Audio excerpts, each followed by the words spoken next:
Israel is standing up to international pressure over banning the United Nations Works and Relief Agency. UN Ambassador Danny Danon says UNRWA in Gaza is a front for Hamas. Well, on the northern border, Israel reports that it has greatly reduced Hezbollah's arsenal of weapons. CBN Middle East correspondent Julie Stahl has more. Israel's defense minister says Hezbollah's rocket supply has been reduced by 80%. Experts estimate that's down to 10,000 from 50,000. Still, the Iranian proxy continues to launch UAVs daily into Israel. Meanwhile, Hezbollah's new leader, Sheikh Naim Qassem, is hiding out in Iran, hoping to avoid the fate of his predecessors who were killed in Israeli airstrikes. As Iran threatens to respond to Israel's retaliatory strike on the Islamic regime this past weekend, the IDF's top general warns against it. If Iran makes the mistake of launching another missile barrage at Israel, we will once again know how to reach Iran with capabilities that we did not even use this time, and strike very, very hard at both our capabilities and locations that we set aside for now. In northern Gaza this week, the IDF announced it surrounded hundreds of Hamas terrorists who surrendered on the spot.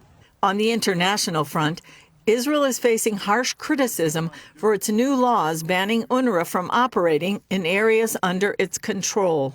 It poses risks for millions of Palestinians who rely on UNRWA for essential services, including health care and primary and secondary education. Norway says it will ask the United Nations to get the International Court of Justice to weigh in. The Palestinian representative to the UN says many of his people in Gaza are doomed without UNRWA feeding and caring for them. Hundreds of thousands of Palestinians are at risk of imminent death.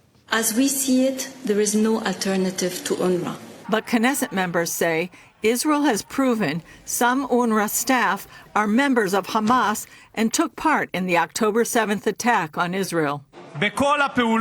In all the actions that we know that the Hamas organization did in the state of Israel, UNRWA were an active part of it. UNRWA Gaza has become a front for Hamas. As to claims that only UNRWA can provide sufficient aid to Palestinians, other people can do it and will do it beautifully without being terrorists. Julie Stahl, CBN News, Jerusalem. The hypocrisy at the UN is truly astounding. They had this whitewashed report after it was shown clearly by Israel that members of the staff of UNRWA, who were being paid salaries by UNRWA, physically were there October 7th, were part of the terror attack from Hamas on the Gaza envelope in Israel. And in that, they came through and said, well, it's just a few bad apples. And then you have one of the leaders of Hamas being killed in Lebanon, not in Gaza, but in Lebanon.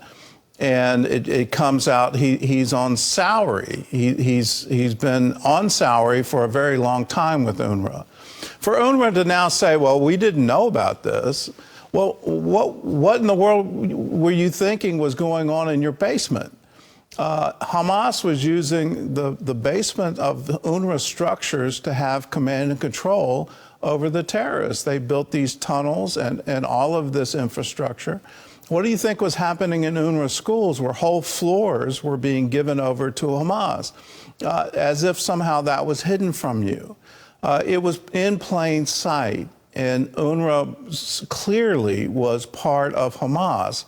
And all of the humanitarian aid, instead of going to the people of Gaza, went into buying rockets and building terror machines. All of this is now plainly evident to the entire world. And so to hear from the UN, to hear from the EU, to hear from our own State Department that they don't see an alternative to UNRWA, there has to be. It's been completely infiltrated by this ideology, by Hamas. And within those schools, they are training the next generation of Palestinians to hate Jews and to think that somehow it's virtuous to go and kill them and wipe Israel off the map. If we want long-lasting peace in the Middle East, you have to train the next generation. That ideology is wrong. You can't support peace with that kind of ideology going on generations. UNRWA is unique in the world. There is another refugee organization within the UN that isn't dedicated to this ideology. UNRWA has now 5 generations of Palestinian refugees. At what point do you say, well, they're not really refugees anymore? At what point do you say you aren't going to wipe Israel off the map? The UN has recognized Israel's right to exist. Well, why aren't you recognizing that as well?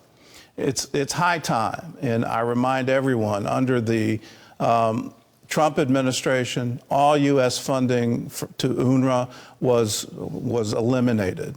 It was quite evident, based on the intelligence that they had in 2016 to 2020, that funding UNRWA was just funding terrorism.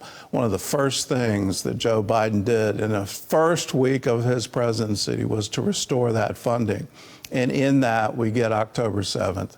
Let's remember that, and remember, we should not be funding terrorism.